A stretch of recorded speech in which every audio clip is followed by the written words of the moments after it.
నమస్తే అన్న అందరికీ. అయితే ఈరోజు ఈ వీడియో చేయడానికి కారణం ఏంటంటే ఒక సిచ్యువేషన్ వచ్చింది. లైక్ ఫాదర్ ఊళ్ళో ఉన్నారనమాట. సో ఆయనకు నాకు అర్జెంట్ ఆయన ఆ ఫోన్లో నుంచి ఒక డాక్యుమెంట్ ఏమంటారు కావాల్సి వచ్చింది. సో ఆయన షేర్ చేయమని చెప్పేసి అంటే నాకు తెలియదు ఎట్లా చేయాలి అని చెప్పేసి అంటే ఆ టైంలో పక్కన కూడా షేర్ చేసే వాళ్ళు ఎవరు లేరు, అడగడానికి కూడా ఎవరు లేరు అనమాట. ఊరు కదా, మనకు అందుబాటులో ఎవరు లేకుండే. సో ఎలా చేయాలని ఏమంటారు ఏమీ ఆప్షన్ లేక మా నాన్న ఇబ్బంది పడ్డాడు అనమాట. సో అలాంటి వాళ్ళందరికీ ఏమంటారు ఒక యూస్ఫుల్ అయ్యే టిప్ నేను చెప్పాలని చెప్పేసి అనుకుంటున్నా. మనందరికీ తెలుసు, మనం వాట్సాప్ అనేది ఖచ్చితంగా ప్రతి ఒక్కరి మొబైల్లో ఉండే ఒక మ్యాండేటరీ అప్లికేషన్ అనమాట.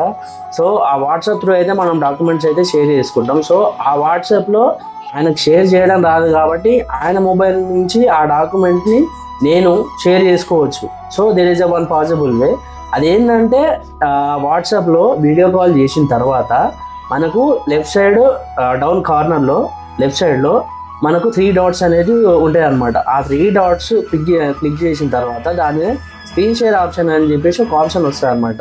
సో స్క్రీన్ షేర్ ఆప్షన్ మీరు క్లిక్ చేసిన తర్వాత సో ఎవరి మొబైల్ నుంచి అయితే మీరు డాక్యుమెంట్ షేర్ చేయాలనుకుంటున్నారో సో వాళ్ళ స్క్రీన్ మీకు షేర్ అవుతుంది అనమాట.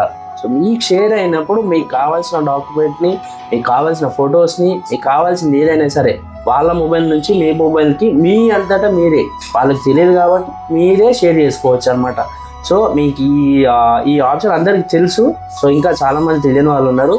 ఎవరికైతే ఈ ఆప్షన్ ఉందని చెప్పి తెలియదో వాళ్ళందరికీ ఈ వీడియోని షేర్ చేయండి.